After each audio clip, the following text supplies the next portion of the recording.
lot of members who have asked for it to be recorded. Okay, so I'll just introduce myself then. So thanks again for coming to our CPD, our member CPD. We feel really strongly as an organisation that the best and most useful advice for members comes from other members. So the last couple of CPDs we have been member-led CPDs, and that has involved me reaching out to members and poking them and asking them, would you share your practice that you're doing? And luckily we have a huge well of great advice and great success from our members. So today we have 3 members who are sharing what they've been doing to create great action teams in their setting. So hopefully when you hear what they've been doing, even if you leave with one thing that you think, actually, that's a really good piece of advice and something that will start me with my action teams, that's a success. So as we go through our 3 members, we'll hear what they've been doing, what they found useful in the actual setting up process, because we get a lot of questions in our inbox from teachers who are saying, actually, I want to set my action teams up. So where do I begin, or what's the steps to do this? We also get members asking us about, do you have any top tips, or are there any problems that I need to look out for? And also we get questions about, well, action teams, are they just after school clubs, or are they more than that? What other ideas do you have for action teams? So hopefully through this CPD, you'll feel like some of those are addressed, and also that you'll get a chance to ask your own questions as well. So do feel free to shout out, speak out at any point, but there will be an opportunity after the 3 members have talked to actually go into breakout rooms and have a bit more of a one-on-one chat with those member presenters to see actually what you'd like to ask them directly. So if you've not seen me before, I'm Karen. I'm the membership manager for Smart School Councils. I come from a teaching background myself, taught 15 years in primary schools in Yorkshire, leading on things like PSHE, school councils, philosophy for children. So the opportunity to come and work at Smart School Councils was just too good to miss. So we'll crack on with our CPD then. So our first member was a member that couldn't be here tonight, but this is how fantastic they are. It's actually, she still gave the ideas and said, I can't be here tonight, but actually here's my ideas and you can share them on my behalf.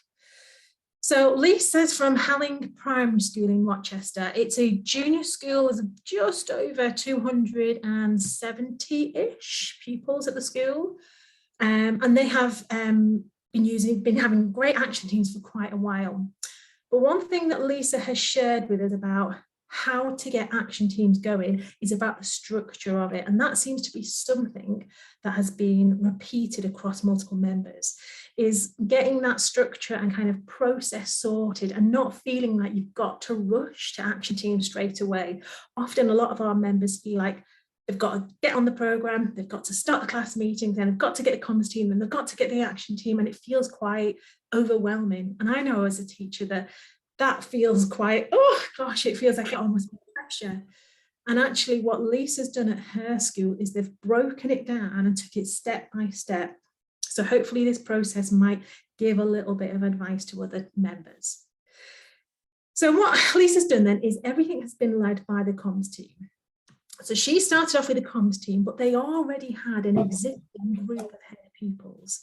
So she linked her head pupils with the comms team and allocated them the 5 roles in the comms team. And she made it clear straight from the start that these are your roles, but she helped them understand what the roles were before they even jumped to action teams.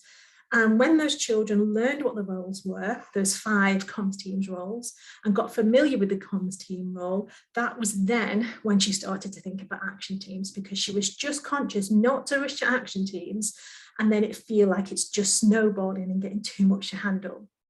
What's clear with Lisa's is that everything is led by the pupils. And I know as an ex-teacher myself, it's easy to say, oh, it's led by the pupils. Well, it's like, well, how is that led by the pupils?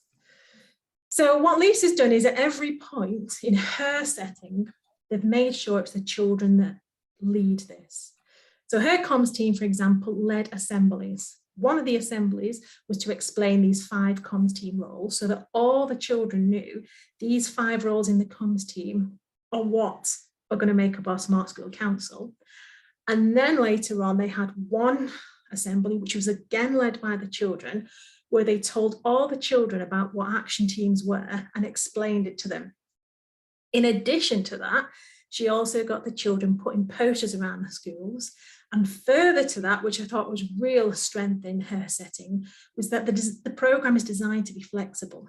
So what she did is she sat down and thought, how is it going to work best in our school? How are action teams going to work best? And they decided in their school that they were going to create a little simple sheet. And on that simple sheet, it was just going to be ideas for action teams.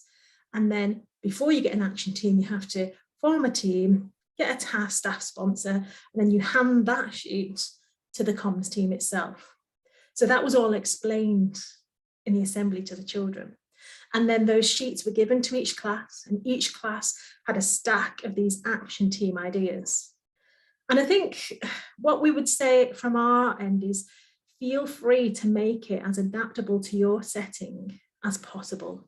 You know, some schools don't want to do it that way, and that's absolutely fine. There is no set way that you need to do it. But in her school, they decided that having these little sets of sheets that were in every classroom, so anytime a child thought, I've got an idea for an action team, they could jot down their idea, they could get their group of friends together who were willing to be part of the action team, and they could put the name of a staff sponsor. And what Lisa emphasised with that staff sponsor is it's no extra work. All it is literally for safeguarding is if a child needs a classroom area for, 10 minutes every couple of weeks to chat with their action team or to get their action team off the ground, there is a teacher who can say, yes, you can use that area of my classroom, I'm going to be here. But she really wanted to emphasise that there's no more that they have to do. It's just about listening and being there for safeguarding reasons. A really interesting point that Lisa said was that she decided in her setting to get really great action teams off the ground. She wanted to meet on a weekly basis with her comms team. And again, it's not set in stone. It's obviously designed to be flexible, the program designed to work in a multitude of ways. But for her, she said that she wanted to have a quick 10-minute chat with her comms team because the comms team would then show her all the action team sheets every week. And they do a quick decision as to, is this possible or is it not? But the interesting thing I thought was great with hers is then they allocate them to a term. Because she said what she didn't want is a really busy term with loads of action and a really quiet one with none. And she also said that some of the action teams suit themselves better to different times of the year. So for example, they had a bird watching one. And she said, obviously, we don't want to be doing that in the depths of winter when the kids can't go out so much. So once the 10-minute discussion with her comms team happened and they look at these sheets and they say, is that possible? Is it not? Then they allocate it to autumn, spring or summer. So then the comms team then can go away, they can link with the children to start up the action teams or tell them that it's not possible or tell them what term it's going to happen. So that communication goes again, but it's not Lisa doing the chat, it's the comms team linking back with those children and saying, we've got your action team sheet and this is what term it will happen, or we've got your action team sheet and it's not possible because, so that conversation keeps going. Okay, I'll click on. So we also asked our member presenters, well, have there been any useful class meeting questions that you've had in the past that have led to a real kind of change, a real spark and a real on the ground difference in your setting? And unsurprisingly, Lisa had loads of questions. So these two are narrowed down from her huge selection that she had. And what Lisa wanted to point out was that sometimes the action teams can feel overwhelming if you feel like everything is starting from scratch and there's so much that needs to be done as part of this action team. But what she said is look out for any little opportunities where you can create action. So for example, the children for a while ago had said they wanted to have an activity club, a dance club. They'd researched some dance clubs. And then they were at the point of, yes, we've got a dance club, but we don't know what type of dance to have. So it went back to a class meeting to ask the children what type of dance they have. And from that result, they set up an action team who went basically linked with the dance club and said, we want to book, say, for example, samba or street dance. Do people do samba anymore? I'm not sure if the kids would, but you get my drift. So it was a short action group. It didn't involve a huge amount, but it had a real difference, because when the children came to the club, they knew that this club was chosen and directed and driven by us. There was also another point she said, where sometimes action teams can kind of almost re-emerge from the same issue. Because she said that a while ago, there'd been a mention in a class meeting of children feeling lonely. And one of the things they said was they wanted benches. So action team had been set up and they'd ordered benches. Now at that point they could have stopped, but then they went back as a class meeting question and asked the children, what should we name these benches? And from that, the children were able to create a small group which decided on a name. So when they were in the actual playground, the children could see we've got the benches and the name has been decided by us. So she said, really look for any small opportunities, and action doesn't have to be something enormous. Those little tiny things going through the year, knowing that the children have chosen it, knowing that the children have driven it, can make a real lasting impact in your school setting. Okay. And then the final thing we asked our member presenters today was, do you have any top tips or examples of positive action that have happened in your school because of smart school settings?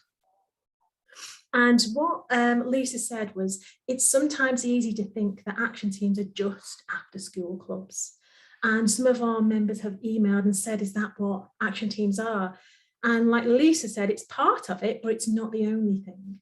So you can see obviously that they have a huge people voice around after school clubs, but she said also it's about looking at your school, how it's built and how the zones are, and the outside facilities and the inside classrooms. And in her particular setting, they've had a huge redesign and created playground zones and different areas, zoned areas, but all those areas have been driven by the children saying, this is the particular activity that we want in the school playground. She said it's working so well in hers that she often gets teachers who ask, can I come along to a comms team meeting and speak to the comms team? So, and she said she finds that really useful. Another thing she said was a top tip from her is, wherever possible, try to engage parents or look for opportunities to engage the wider school community. She said, for example, she'd had quite a few parents who were asking about having a fruit tuck trolley. And because of that, they put in a question to the children about, would you like it? And would anyone be interested in taking that charge of it again? So it's not the teacher leading it. And the Fruity Viefren teams, which sounds very fruity there, were born and are making a weekly profit. And the final thing that she said was share the action as much as you can on social media. And they're very, very active on sharing their action teams and the positive action that happens in their setting. So hopefully there might be one or two things there that you think you find useful from Lisa's ideas that she suggested. I'm going to hand over now to our next member presenter. Our next member presenter today is Laurie. So Laurie, you okay? Yes, I've just unmuted. Can you hear me? Excellent. Well, if no one's got any questions, I'll just give a couple of seconds if anyone wants to speak out. What we've looked at so far. Okay, so Laurie, I'll hand over to you then for your presentation. Brilliant, thank you. Hello everyone, that's quite a hard act to follow. They're obviously doing an awful lot in their school. Just a little background, I work at a school in Barking and Dagenham, one of the London boroughs. Our school goes from nursery to year 6. We run Smart School Council from years 1 to 6. So about 600 children participating every week in it. And we've been running, I think we were one of the original schools that took it on. So we've been running for about 5 years now. So we're quite far along in our journey, but by no means have we cracked everything. So when we first converted, I don't know how many of you are sort of new to the scheme or have been going a while, but when we first went from the traditional Smart School Council to the new one, we converted any existing clubs we had into action teams, so we had something to start with. So initially ours probably were the after school clubs, the lunchtime clubs, and we converted them, and we found that that helped the children understand what an action team was, that it wasn't this big new thing. It were things that were already running within the school. We were just sort of rebranding, which is what we did with our school council as well. So we gave them a new name and handed more of the ownership over to the children. I think that's the biggest thing that was said before from the previous school, that it's the children that take control and make the decisions. So rather than the teachers deciding what's going to happen, it's the children deciding. So much like the other school, we start our school year once the school council members have been chosen or applied for the job, because that's how we do it in our school. They fill in an application form. They present to the whole school. At the moment, that's via a whole school online assembly. We're still not meeting as a whole school, but previously it would have been in front of the whole school. They introduce themselves and then they explain on a termly basis. So we do it at the beginning of the year, but we also do it at the beginning of every term to remind everyone how to start an action team. When we first did this, we found we then had hundreds of forms with, sort of politely put, half-baked ideas, no adult sponsor, no real thought behind it, just they'd had this idea and they wanted to do it. There aren't enough hours in the day to do all of them, or enough adults in the school to support them. So we then created what you can see on the other side. Karen, I don't know if you can show the whole of the flow chart by the wonder of technology, which I wouldn't be able to do, but I'm told, there we go. So we have the action team flow chart, which is displayed in every classroom. So I have mine just to my right, and it has, I'm looking at my one on my wall, 6 steps. So there are 6 things that the action teams know, the process, what they have to do. So first of all, it starts with their idea. So once they have their idea, they then collect a form from our action team developers. So a couple of our children on the comms team who are in charge of that. We also have a box outside the dining hall where they can collect them from. So if they can't find the children who are in charge of that job, they can just collect them independently. I am constantly filling up that box because a lot of them get used. I liked the idea of having them in classes. Actually, I'm going to take that away myself. So then they fill out the form with as much detail as possible and find an adult sponsor. So really early in the process, they have to have an adult on board that is going to support them with that. Then step 3, they hand the form back to the action team developer, who then will let them know if their idea can go ahead. Because what we found initially is that children were filling the form out and then thinking that was they were starting, and then we had children turning up in the ICT room, or trying to get equipment on the playground to do something, or picking up rubbish randomly around the school, thinking I filled out the form so I can get started. So it was sort of pulling that back a bit. They hand the form in. I meet with my comms team once a week, every Tuesday afternoon for half an hour. So they then bring the forms with them and we discuss them with the whole comms team. Is this a good idea? Can it work? Do we need to check with any other members of staff? And we always double check with the adult sponsor to check that they have actually agreed to support and understand what it is that they're agreeing to do, to make sure that's all in place. Once they've been told they can start, then they get everything prepped for it. So any posters they've got, letters that might need to go out, checking that where they want to run it is available, that there isn't anything else going on. And we make it clear that they meet with their sponsor to do this. So the comms team don't handle that part of it. The ownership of the action team is on the children running it. That's how we sort of feel that we have real pupil voice. It isn't just those. I've got 15 on my comms team. I've got quite a big one, but it's not just those 15 children making the decisions. It now is in the hands of the children running the action team. Once they've done all that and they've checked everything, then they share their idea in the whole school assembly on a Monday morning. So they'll stand up, or at the moment via video link, and tell the school about it and invite children to come and join their action team. So we have the main cohort of children running it, could be anything between 3 to 5 children who are in charge of the action team, and then they might invite other children from across other year groups to come and join them, whether it's litter picking. I'm trying to think what other ones we've got. We've got lunchtime clubs. We do have after school clubs that are run by our sports leaders. We have an extra job on the comms team because we had so many sports action teams. We created a new role, and they work with our sports leader, who's the teacher here. We have fruit delivery for our Key Stage 2 children that runs throughout the year. So whatever they want to help with, they can then sign up for it and they will get the letters home. And then the last one is that they keep the action team developers and their sponsor up to date with what's happening. So every half term, the action team developers will go round to the children, ask how it's gone. They go around and take photos, so we have evidence that's displayed on our Smart School Council. I couldn't take photos because we've got quite a few children that can't have photos sort of shared, so I couldn't take any photos of that for you. And then they decide, is that action team done?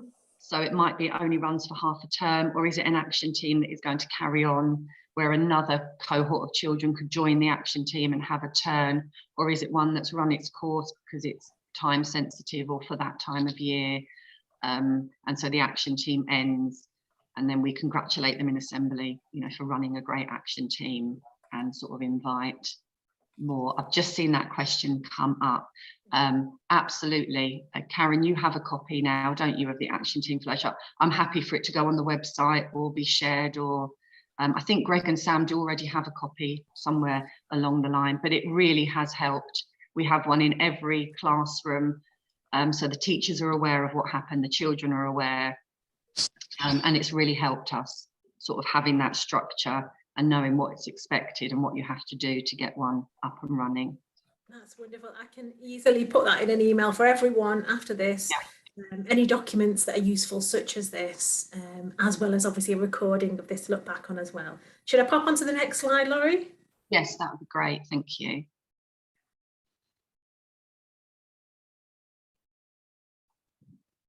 So in terms of the other thing we were asked to sort of think about when sharing with you, any questions that we've used that have led to real change. So at the beginning of this academic year, we were really focusing on anti-bullying. So we actually had a series of 6 questions, one every week, because we run our meetings every week, around anti-bullying to try and gauge the children's understanding of what that meant and what they felt our school needed to focus on. And then the PSHE curriculum was written around what the children said, because our head teacher has a real thing that he wants what he thinks one of our jobs for the Smart School Council is that we really action the children's learning. Something that we're about to start is our comms team are going to start doing observations of teachers teaching lessons across the school, so they can give feedback about their perspective as a pupil, rather than, you know, an Ofsted inspector telling you how they think the lesson went, actually getting feedback from the children, you know, what they think went well, what they think teachers are doing well or not so well. So they're still in training for that at the moment, because obviously we wanted to be constructive, but that our head's really keen for them to have a real say in what they're learning, as well as the traditional fundraising, what we're going to do for Comic Relief. We do those questions too, the impact in theirs. At the moment, we had one about how they wanted science to be taught in school, and they said they wanted to meet real scientists. So we've always had people come in that do the wow experiments, but actually they wanted to meet wow scientists. So the comms team at the moment are writing letters to secondary schools, local factories, Robert Winston, I mean, you never know. To see if we can get some people to come in or do talks via a video link, so children can actually see, you know, we want to raise the aspirations of our children, so see science in action and how it's used in the real world. So for top tips, our main thing when we set a question is that we want to make sure we can action it within a half term. So whatever the children vote for, we want to make sure they see that decision happening in the school. Or if they don't see it happening, they know that we are in the process of making it happen.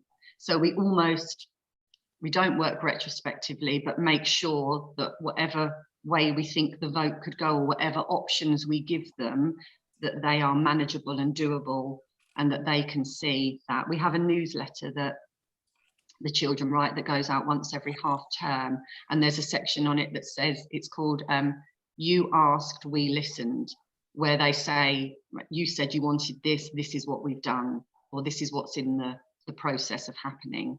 So the children really feel that their voice is being heard. So they didn't just vote for it and then we forgot to do it. They see that action's happened. Because of COVID, we still eat. So an example of this is we still eat in our classrooms. We're still not using the dining hall. It's been used for other things. And the children, we had quite a few complaints, shall we say, because the children feel like they can really tell us what they think about how boring it was, and they can't get up from their tables, and they can't sort of mix with other children. They're just in their classes. So we asked them in one of our questions what they wanted. They created sort of a list for us of what they'd like, and then we tailored what they had. So some classes have board games, card games, mindful colouring, music.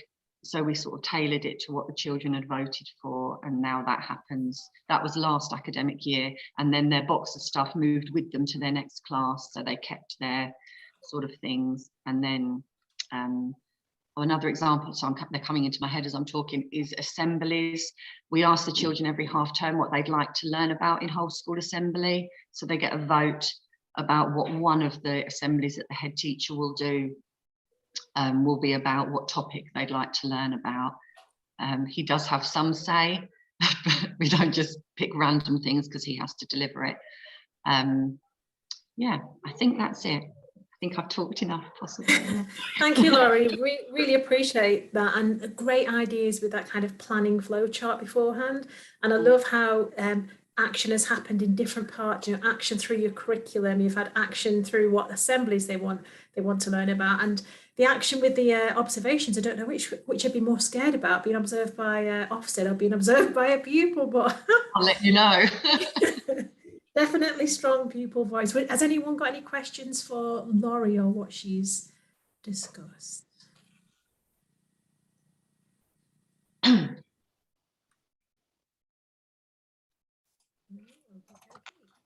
So we're going to hand over to our final member presenter. Thanks again, Laurie. So our final member presenter is Nicola. And I know Nicola just popped in a little bit later, so I know she's here. I can't see her yet, so she wants to unmute herself. Hi. Yay, there we go, Nicola. Hi. Thank you for joining us. No, thank you for having me. And the two schools before me have put me to shame. So I'll share how we do it, but it's certainly not perfect. But I'm aware of time, so I'll quickly run through the slides, and I've included some photographs just to show what we do. Just like the previous school, we've been involved for about 5 years. We are a Catholic school in Manchester. We've got a really mixed intake, 60% PP, high pupil mobility. And I feel that this has become a real key part of our school, this idea that you can just get involved. So our system is a little bit different, partly because the pupils are older, in that I have about 80 pupils actively involved in year 7, 8 and 9. This does feed into our prefect process, which is a little bit different in 10 and 11. But I run a weekly meeting for year 7 on their own, and then for 8 and 9, and pupils just turn up. So I do have roughly the same pupils turning up most weeks, but I've got to remove all obstacles to them getting involved. So we have a wide range of action groups, and the way that I've handled this is to link it to things that are happening in school, and kind of changing things kind of fairly quickly. Things can become stale. I found, well, teenagers get bored, so it's almost like trying to create an action and then moving on. So we work with local organisations. So those photographs that you see on the board, some people opted to work on an environmental project, and they researched a local group who they wanted to work with, and they approached them, and they came in to do some work with them, some workshops. Their idea was to do a climate change protest outside school. That was a photograph. So, you know, they have the ideas. It is primarily me kind of helping them on the way, but I mean, to be honest, I've got to be pragmatic. Some groups don't achieve much and do fail, and that's part of, I talk to them a lot about what a successful action team would achieve and how to go about it. But just the very nature of what they're trying to do, sometimes they don't achieve it. So there is an equalities action group that does a lot in school, and the photograph on the top right there is a cake sale they set up for International Men's Day, where they raise money for Movember. The head teacher is really supportive of everything we do, and is really happy to have the pupils go and talk to her. If you just move the slide forward, please, Karen. So yeah, so the way that I've tried to structure it is to, especially with the year sevens, is to give them some structure, which is in contrast, I know, to what's happening in the two primary schools that came before me. I found that the year sevens start and kind of really struggle with what they've been asked to do, partly because their school councils are run very differently. The kind of traditional model of two pupils perform, voted in. So when they come and I say, right, okay, so what do you want to do? They're kind of quite phased. So you can't see it, but at the bottom, I kind of do like little action plans. So they give me their ideas, and I try to put it into some sort of plan with dates of things that they want to do. Again, I try to link to national events and school events. So that photograph on the top right, we've had issues with our canteen, that I've had a pupil group working and hassling the head teacher, and they've been successful. Actually, they were part of a tasting group for the interviews for the new tenders, and I've also used, which is, I say, probably against the action groups, but I've used some pixel resources to give them a little bit of structure, and they've chosen the resources that they've wanted to use. So I say we've done things a little bit differently in terms of, I mean, I have kind of given them different ideas, but they've very much chosen what they've wanted to be involved in. Sorry, if you just want to move on the next slide, I'm just aware that I'm not going on too long and taking up people's time. So the next 3 slides are just some photographs of kind of some successes we've had. There was a women's march in Manchester they wanted to attend for International Women's Day, and so they led that. A few of us went on to that. So the picture in the middle is International Women's Day. I do organise International Women's Day, but they're ambassadors in terms of doing kind of like greeting the visitors, but also kind of like I set up an informal lunch, and they have a chance to ask some questions, and they help to organise that informal lunch, and yeah, another cake sale. And the next slide is I've had a group of year 9 boys who felt really passionate about the Muslim concentration camps in China. So they put together a PowerPoint and been around so many forums in school presenting that in person, which has been a real success. They're now doing some letter writing, and yeah, and the final slide, you'll be glad to know. Okay, I've got a group on the left who thought we had too much litter, so they've researched these litter pickers, and I ordered those for them. So they've been out. They've organised a rota. The photograph in the middle is the environmental group who did a petition. So during COVID, we had a lot of plastic cutlery, and they didn't want that to be used, or they shamed the head teacher who's just there on the right to get rid of that. So just a few successes. So yeah, so as I say, certainly not perfect, but just some ideas that we've tried at Loretto. Thank you, Nicola. Gosh, there's lots going on in your setting. Really inspiring to see how much action is happening. And a really interesting point what you made about, you know, those pupils perhaps that have come from primary schools with traditional models of school councils. You've really noticed that. Yeah, definitely. And Rosemary just asked a quick question. Perhaps this is something that we can discuss in the breakout room. She's got a really good question there about funding.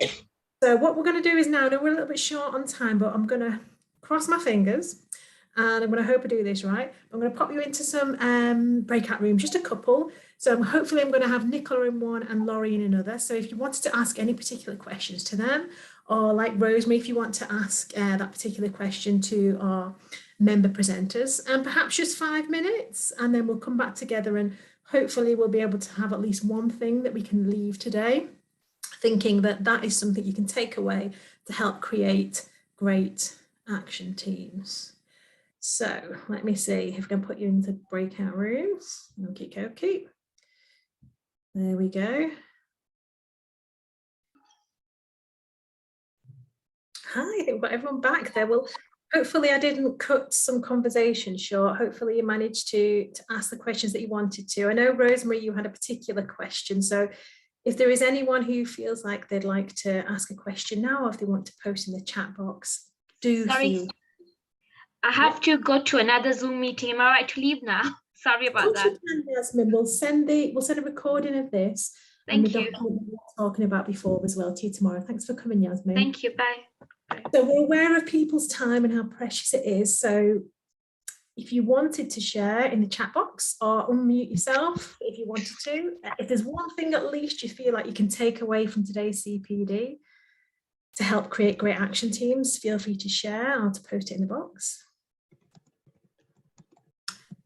If you want to ask something different, please feel free to unmute yourself and ask, or post in the chat box.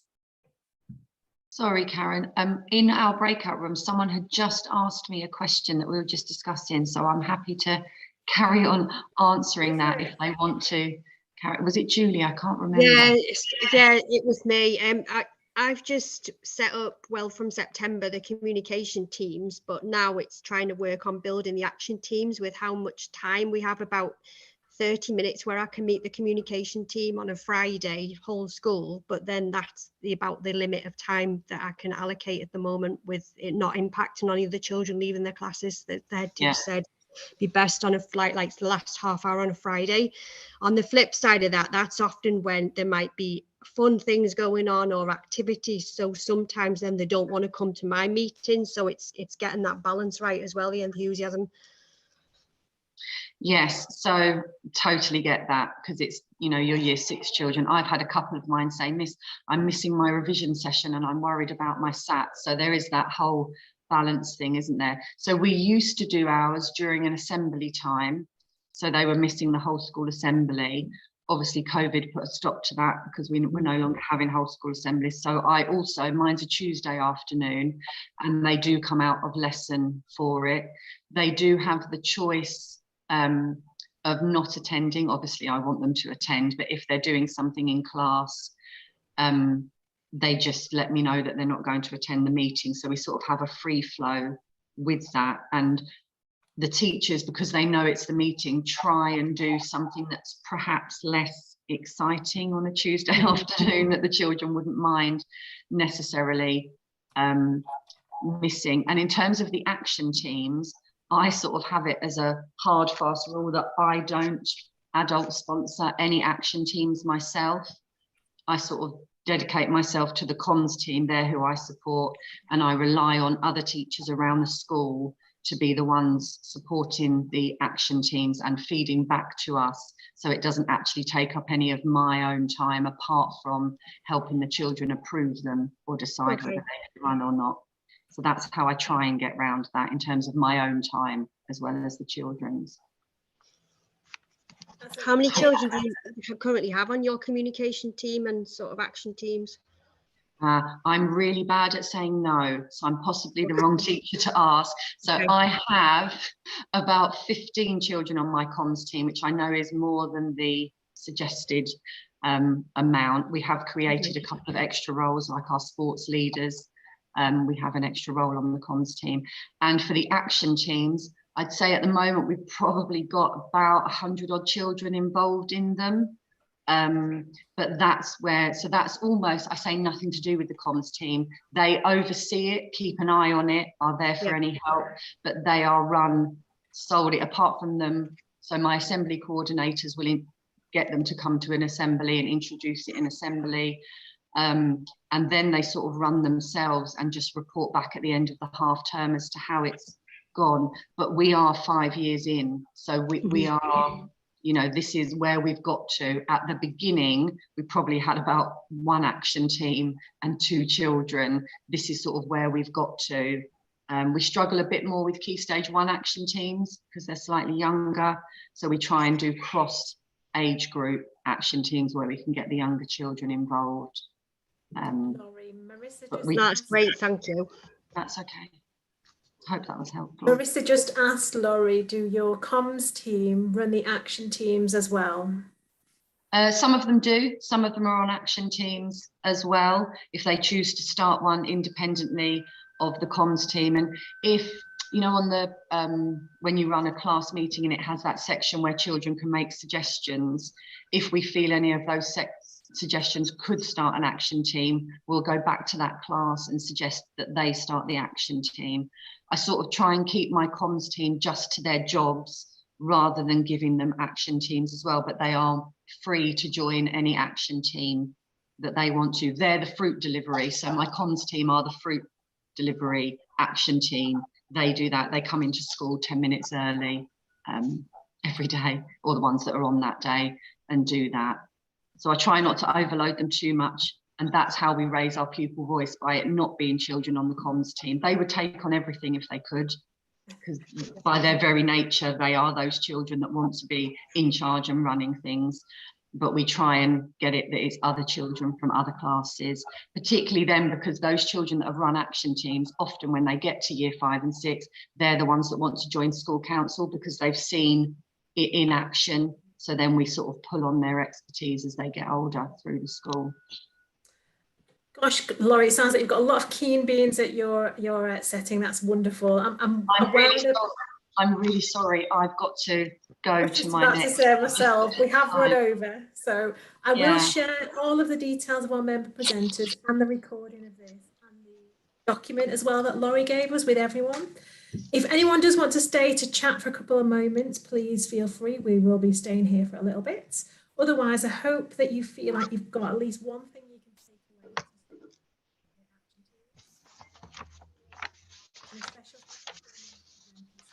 I'll just stay quiet for a moment in case people want to pop off, or whether you wanted to hang around and speak to us on a one-on-one basis. Thank you for coming, everyone.